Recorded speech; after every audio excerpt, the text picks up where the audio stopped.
All right, shall we now learn how to find the OLS estimators, the ordinary least square estimators.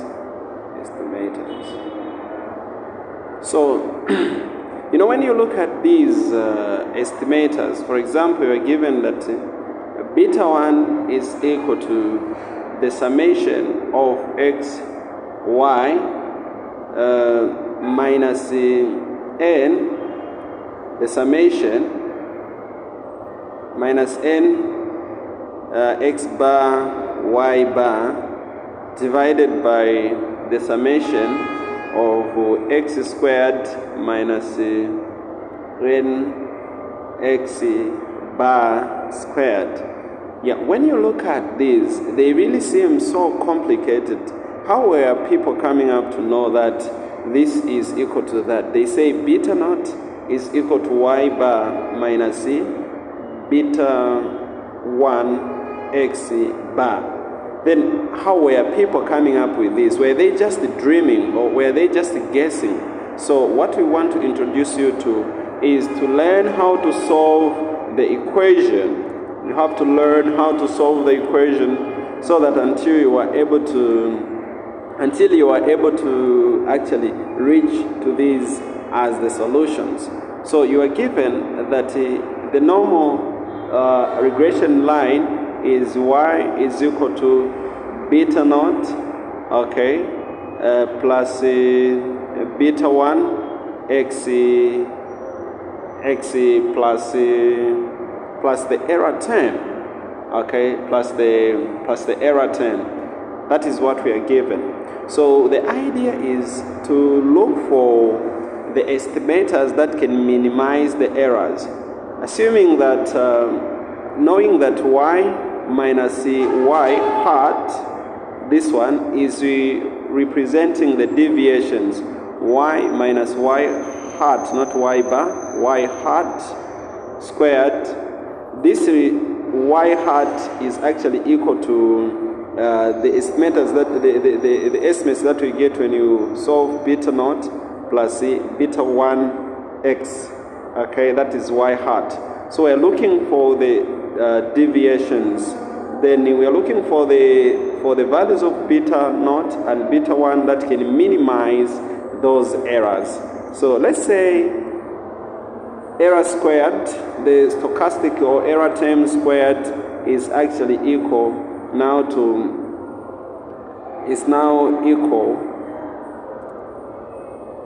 equal to what? Because we're making it the subject of the formula. So why? Let's make the error term the subject of the formula. Error term squared is equal to y minus beta naught plus beta 1 x, okay, just like that. All these will become negatives because they would have crossed the equal sign to come to the other side of the equation. So we square both sides and we let e squared, which is not e, like the stochastic variable squared, equal to L. Let's solve. So we will say our equation will be equal to L equal to y minus beta naught minus beta 1 x we square. So from here, from the basics of calculus that we learned and the chain rule to be specific, you can actually derive this equation or differentiate this equation, do the partial derivatives, differentiate this equation according to chain rule using number 1 with respect to beta naught, then you also differentiate it with respect to beta 1. So let's differentiate this equation with respect to beta naught, okay. So when you differentiate this with respect to beta naught, what you're going to have actually is this is what you're going to have. You have dl d beta naught, meaning we're differentiating the equation according to with respect to beta naught. We drop the 2. This is chain rule. Chain rule states that you keep what is inside the parentheses in the same way, the way how it is, okay, you're keeping it the way how it is. Then from there, the power has reduced by 1. So this is to the power 1 multiplied by the beta 1. When you differentiate this beta 1, you just get the constant. The constant here you have, the coefficient, sorry, is -1. So that is what you have. All that is equal to 0. So you have made the first differential. You have differentiated that to start with. So we are summing up, okay? We are summing up on both sides. I mean, you are summing up on both sides. So you have -2, the summation of y minus beta naught minus beta 1x. We close like that, all that equal to 0. You divide through by -2 on both sides. Divide through by -2 so that you can have the summation of I equal to 1. You have y minus beta naught minus beta 1x, all that equal to 0. Okay? Now that you have divided by 2 on both sides, you have managed to divide by 2 on both sides. This is what you do now. From here, all what you're going to do is to distribute the summation. So the summation symbol has the summation of y, okay, minus the summation of beta naught minus the summation of what? Of beta 1x1, like that. Okay, there is n always here on top, summing up the respect to n, like that. And I equal to 1. When you're done summing up, when you sum both sides, you have done the summation. What you should understand is that the summation of y is always equal to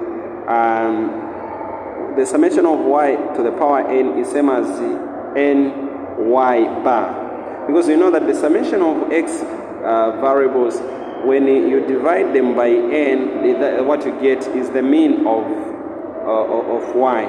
Okay, when you sum all the y variables and divide by n, you get the mean of y. Similarly, you get this, that the summation of nx is equal to nx bar, like that. So that is what you have to understand from here onwards. So having said that, we can now know that the summation of ny bar, y is same as ny bar. Okay, the summation of minus the summation of n beta naught, it shall be n beta naught is a constant, minus n, okay, beta 1.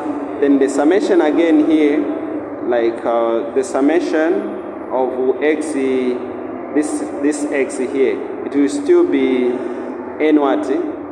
Nx, right? It will still be as good as the nx. Sorry. Yeah, it will still be as good as just the nx. Whereas beta naught, we know that beta naught is basically the constant. So you have nx bar, right? That's the mean, equal to 0, and you divide it through by what? By n on both sides, so that you can have y bar minus beta naught minus beta 1 x bar is equal to 0. Then from here, from this equation, you can now make it, what you do after dividing by n, you have that you make beta naught the subject of the formula. Let's make beta naught the subject of the formula. So how do we make the beta naught the subject of the formula? This is what we do. So say we make beta cross the equal sign to the other side of the equation, so it will be beta naught is equal to y bar minus beta 1 x bar. As simple as that. So this is one of the estimators. We have seen the estimator that we use to find beta naught. So beta naught is basically y bar minus beta 1 x bar. When all that is done, you can now go back and differentiate the same equation now with respect to beta 1. You can go and differentiate the equation with respect to beta 1. Okay, let's differentiate this same equation that we had that made L squared being equal to y minus c beta naught minus c beta 1 x, okay, squared, right? Let's differentiate this again according to chain rule. What you're going to have is the L d beta 1. So we have 2 the summation of what? Of y minus c beta naught minus c beta 1 x. Okay, this you keep, according to chain rule, you keep what is inside the parentheses in the same way. Remember what you learned on the chain rule. Then from there, we were differentiating with respect to what? To beta 1. So we get the coefficient. What remains is negative x. Okay, that is what remains. Sorry, you remain with the. We remain with the. Yeah, you remain with the negative x. Yes, you're remaining with negative x. Okay. So since we are remaining with negative x, what you do now? You know that you can still relate this as negative 2. This negative, since they are multiplying, can be negative 2. The summation of y minus c beta naught minus c beta 1 x, okay, times z x now equal to 0. And you divide through both sides by negative 2 by negative 2. Okay? When you divide through by negative 2, this is what you find. This is what you find after dividing through by negative 2. What do you find after dividing through by negative 2? Okay, you find the summation of n, okay, n the summation of y minus c beta naught minus c beta 1 x, okay, times z another x, all that equal to 0. That is what you have. Okay, have that. All that is equal to 0. So once you have all that equal to 0, the next thing that you're going to do is to ensure that you distribute the negative, the x.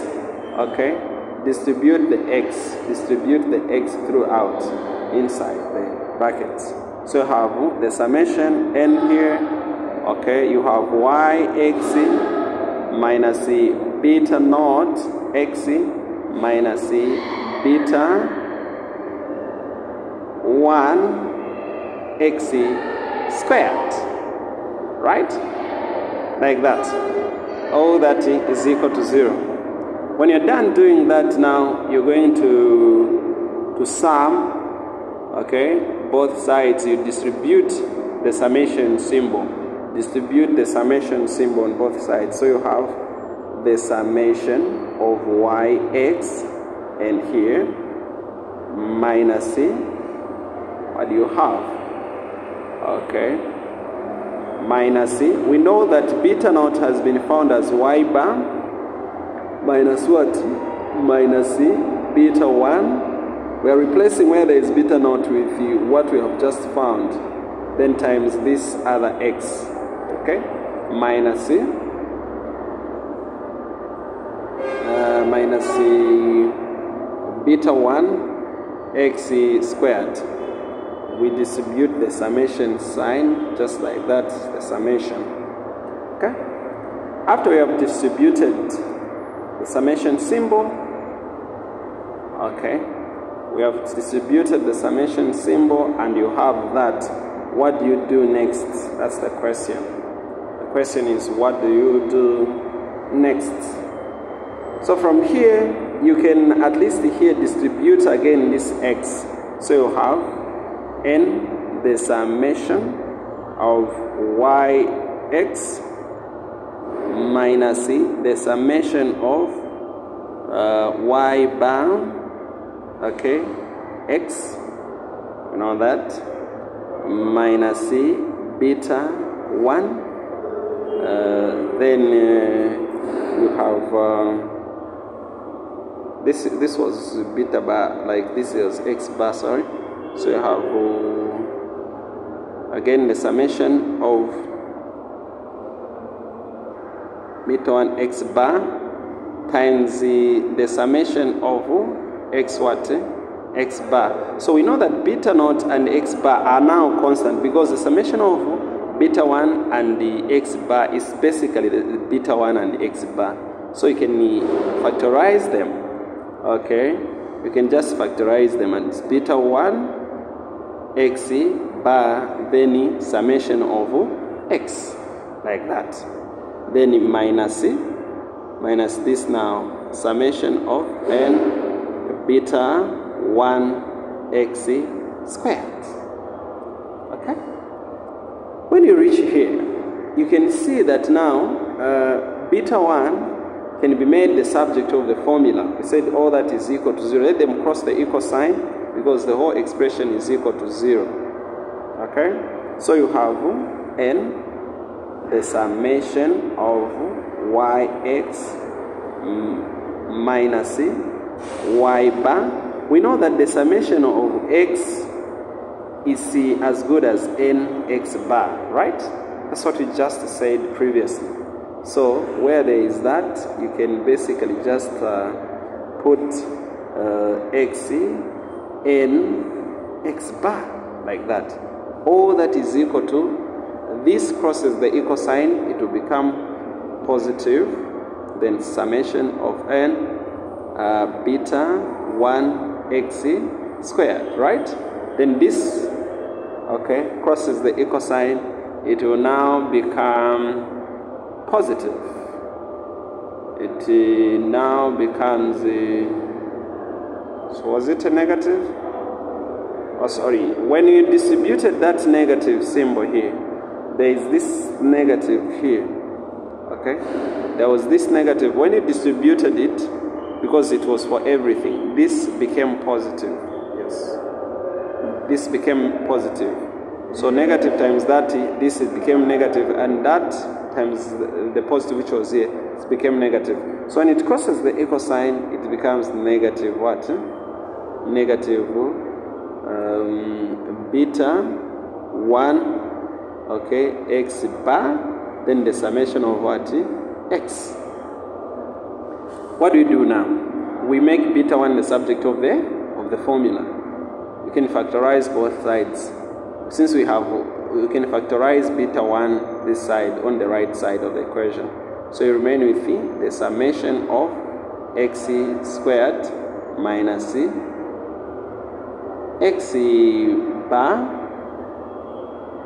and this part, okay, this part which is summation of x, n, like that. We said it's equal to any x bar, so we can still put here times any x bar, like that. Okay, when that is done, then it becomes very easy. Okay, it just becomes very easy. We know that, we know that now this is equal to the summation of yx minus any y bar x bar.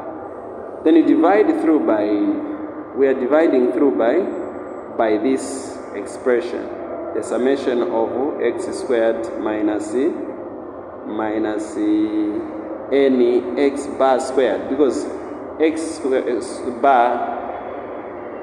bar times x bar is just x bar squared. Okay, so we are making beta 1 the subject of the formula. So it's summation of n here, n x squared minus n x bar squared. Then you cancel this. This is cancelled because that is dividing into that. So you have your beta 1. Okay? You have your beta 1. You have the estimator for beta 1. That's how to find beta 1. So to find beta 1, let me just write it explicitly here on top. To find now beta 1, you can say beta 1 is equal to the summation of x, y minus n, y bar, x bar divided by the summation of x squared minus n x bar squared. Okay? That's what you find when you make beta 1 now the subject of the formula. So from there, it becomes very, very easy. That is how you derive the OLS estimators. So we had found already beta 1, we said beta naught, okay? The beta naught, we said that beta naught is equal to what?